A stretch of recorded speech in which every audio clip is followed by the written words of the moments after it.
What's up, guys? Back out in the shop here tonight. Got the Escalade pulled in, as you can see over here. So this is a 2012 Escalade ESV. Has the 6.2 liter. It's all-wheel drive. It's like 400 horsepower, so it's really not bad for a grocery go-getter. But it has a transmission cooler line leaking.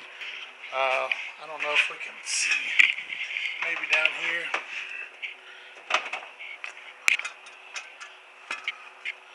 I'm not sure how well you can see on the camera, but it's actually that bottom line goes into the bottom of the radiator down there, and then goes back to the transmission itself. So it's an aluminum pipe with a short section of rubber in it.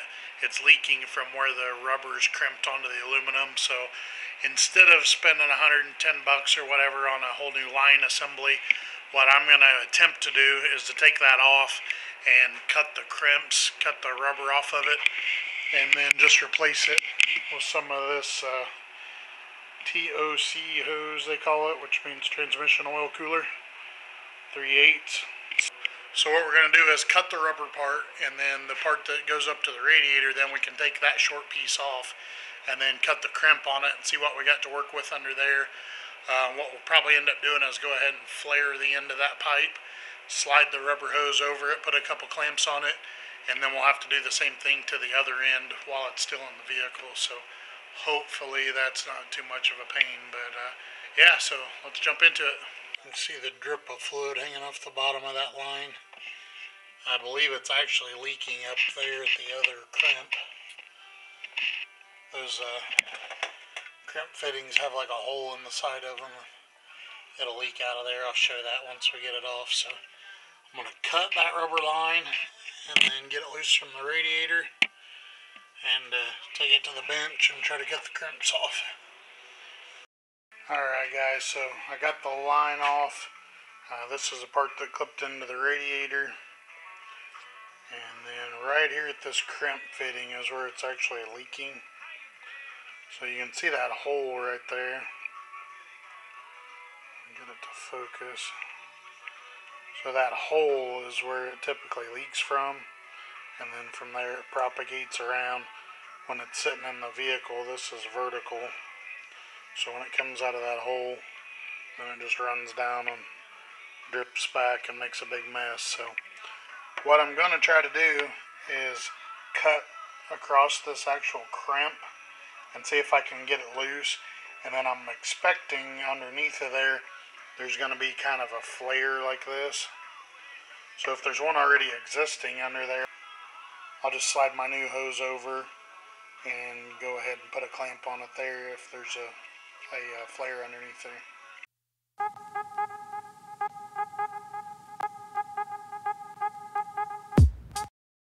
So you can see this is just all aluminum, so I tried to be really careful not to cut all the way down into the line itself.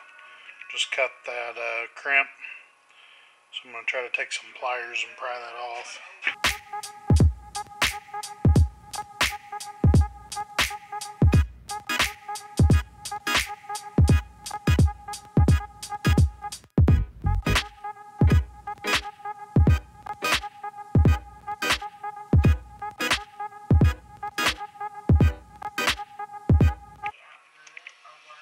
So it's actually got some barbs on there. I think in this flange here where that crimp went into. I think what I'm going to do is, I don't know if you can see that or not. I'm trying to get it to focus. Anyway, I'm going to try to slide the hose all the way up to here. We'll put one clamp right here in front of this flange and one clamp here on these barbs, and that should take care of it. Just trying to lube that up a little bit so it'll slide over.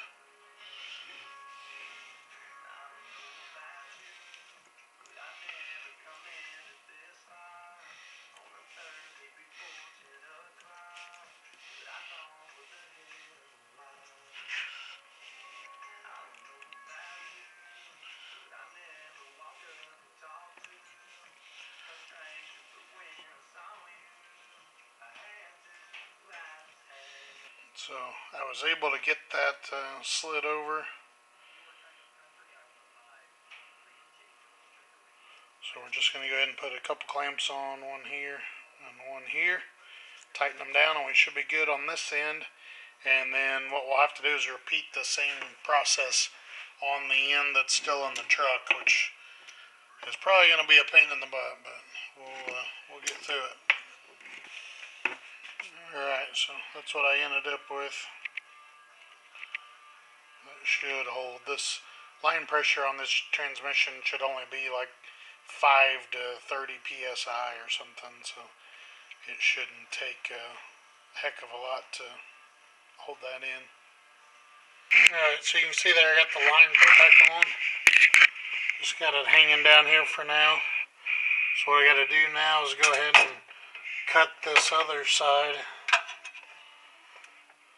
So where we cut it off from earlier, cut this crimp, cut this hose to length, the new hose, slide it over here, clamp it, and just fill up the fluid and we'll be good to go.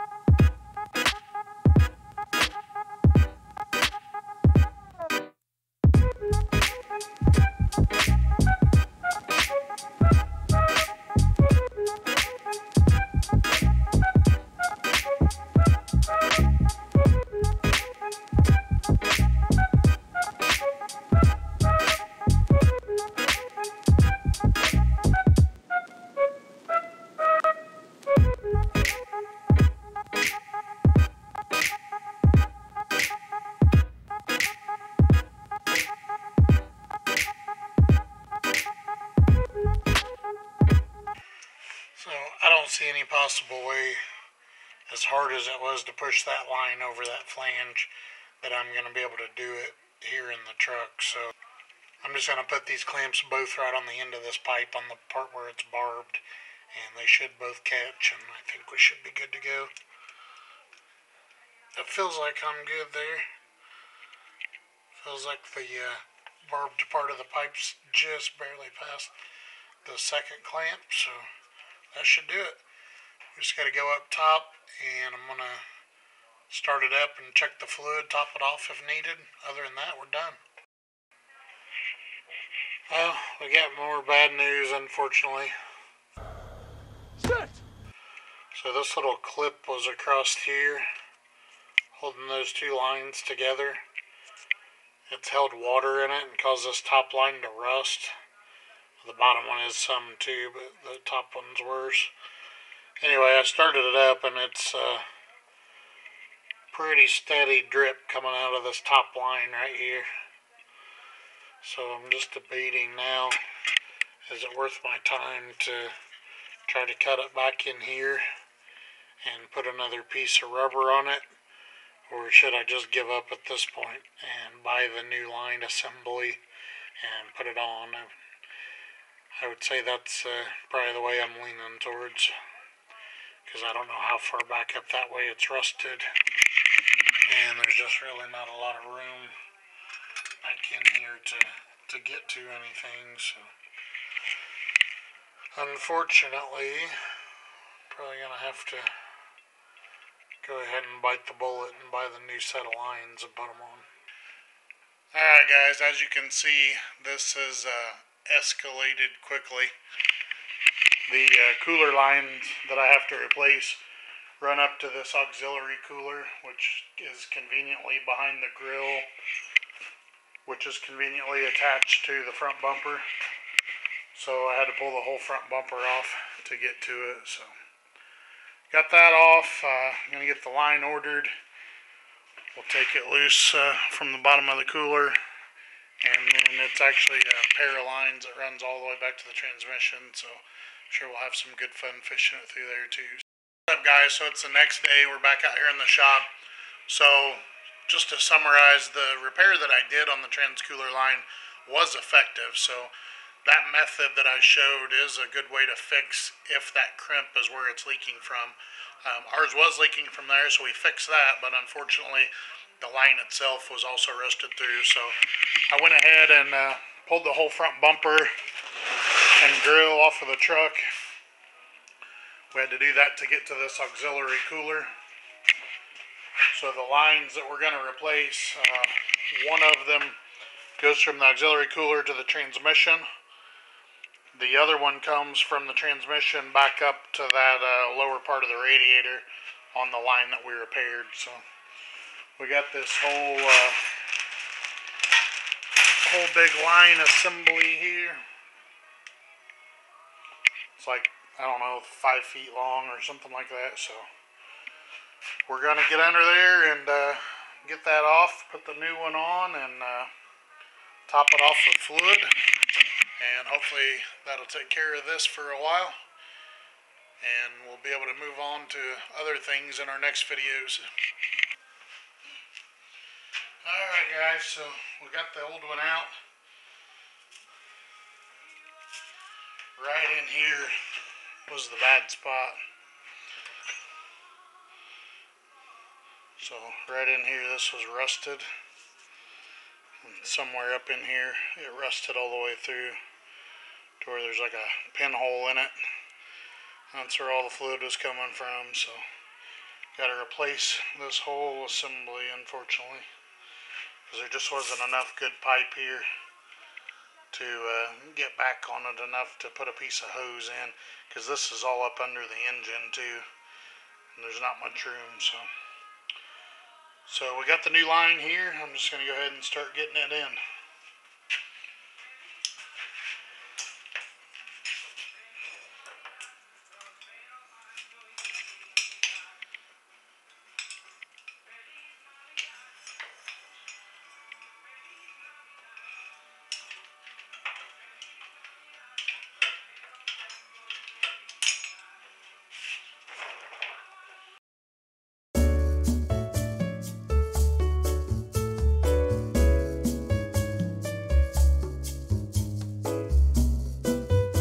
Alright guys, so I got the line assembly on there, started it up, leak checked, everything looks good, so we're going to go ahead and start buttoning up the front bumper and getting everything back ready to go.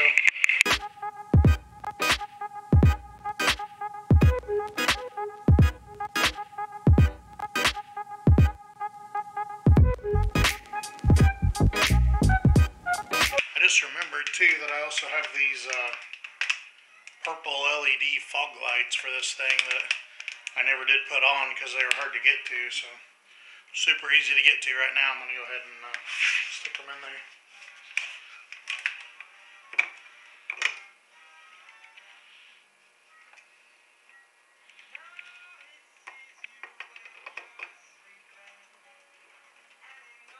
Just like that. These halogen bulbs, you never want to touch the glass because the oil from your skin will cause a hot spot on it and the glass will explode. So if you're ever replacing these kind of bulbs, make sure you don't touch the glass. Always handle them from the plastic part back here.